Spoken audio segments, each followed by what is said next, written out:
പ്രിയപ്പെട്ട പ്രേക്ഷകരെ, ഞാനിപ്പോൾ നിൽക്കുന്നത് പത്തനംതിട്ട ജില്ലയിലെ കോട്ടാങ്ങാനാണ് കേട്ടോ. കോട്ടാങ്ങാൻ നമുക്ക് കുളത്തൂർമൊഴി എന്ന് പറഞ്ഞ സ്ഥലത്താണ് കേട്ടോ. നമുക്ക് കോട്ടാങ്ങാൻ വില്ലേജ് ഓഫീസിൻ്റെ നിർമ്മാണം നടത്തി ഏതാണ്ട് തുടങ്ങിയിട്ട് ഏതാണ്ട് 1 വർഷം കഴിഞ്ഞു. പല പ്രശ്നങ്ങളുണ്ടായി, വഴി സംബന്ധമായിട്ടുള്ള വിഷയങ്ങളൊക്കെ ഉണ്ടായിരുന്നു. അതെല്ലാം മാറ്റി ഏതാനും ദിവസങ്ങൾക്കകം, ഏതാണ്ട് 1 മാസത്തിനകം തന്നെ ഉദ്ഘാടനം ചെയ്യാൻ പോവുകയാണ്. അപ്പോൾ നമുക്കറിയാം, മറ്റുള്ളിടത്തു നിന്ന് വ്യത്യസ്തമായിട്ടുള്ള വില്ലേജ് ഓഫീസ് കെട്ടിടമാണോ എന്ന് നമുക്കൊന്ന് പരിശോധിക്കാം. ഓക്കെ, അടുത്ത വീഡിയോയിലേക്ക് കിടക്കുന്നുണ്ട്. Okay, thank you. അപ്പോൾ നമുക്ക് വീഡിയോ എടുത്ത് തന്നത് യാപ്പിനെന്ന് പറഞ്ഞു. എവിടെ താമസിക്കുന്നത്?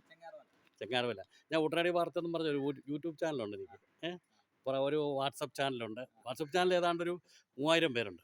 ഓക്കെ, നിങ്ങൾക്ക് നമ്പർ തന്നാൽ അതിനകത്ത് നമുക്ക് ശരിയാ കേട്ടോ. ഓക്കെ,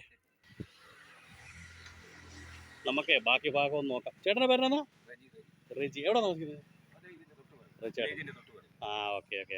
റേച്ചേട്ടൻ ഇതിൻ്റെ ബാക്കി താമസിക്കുന്നതാണേ. അതായത് പിന്നെ നമ്മൾ പുതുക്കി പണിതിരിക്കുന്ന ഈ വില്ലേജ് ഓഫീസിൻ്റെ ബാക്കി പണിത്. പക്ഷേ എനിക്കൊരു കാര്യം പറയാതിരിക്കാൻ പറ്റില്ല പ്രേക്ഷകരോടെ.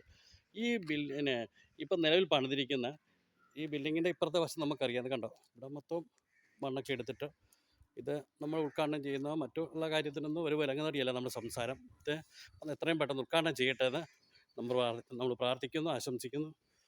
നമുക്കറിയാം ഇതിന് ഫണ്ട് അനുവദിച്ച, അതുപോലെ തന്നെ കേരളത്തിൻ്റെ വിവിധ ഭാഗങ്ങളിൽ ഇതുപോലുള്ള, അതായത് പുതിയ വില്ലേജ് ഓഫീസിൻ്റെ മാതൃക കെട്ടിടങ്ങൾ ഉയർന്നു വരികയാണ്. അതിനെല്ലാം റീബിൽഡിൻ്റെ കേരളയുടെ ഫണ്ട് ഉപയോഗിച്ചാണ്.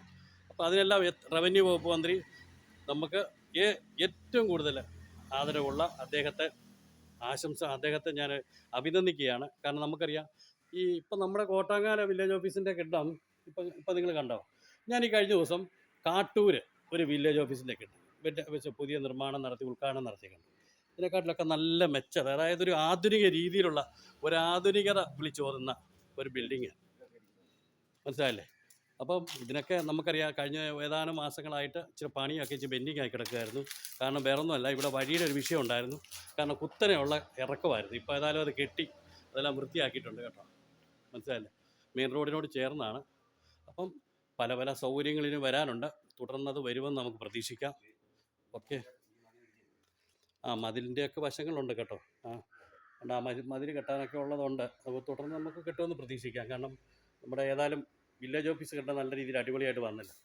നമ്മൾ വൃത്തിയായിട്ട് സൂക്ഷിക്കേണ്ടത് നാട്ടുകാരുടെ, ഇവിടുത്തെ ഉദ്യോഗസ്ഥരുടെ, പ്രത്യേകിച്ച് നാട്ടുകാരുടെ ആവശ്യമാണ്. അപ്പോൾ അതിനുവേണ്ടി എല്ലാവരും തയ്യാറാകുമെന്ന പ്രതീക്ഷയോടെ എത്രയും പെട്ടെന്ന് ഉദ്ഘാടനം നടക്കട്ടെ എന്ന് നമ്മൾ ആശംസിക്കുന്നുണ്ട്. നന്ദി, നമസ്കാരം. ഓക്കെ, അടുത്തൊരു വീഡിയോ കാണുന്നവരെ താങ്ക് യു.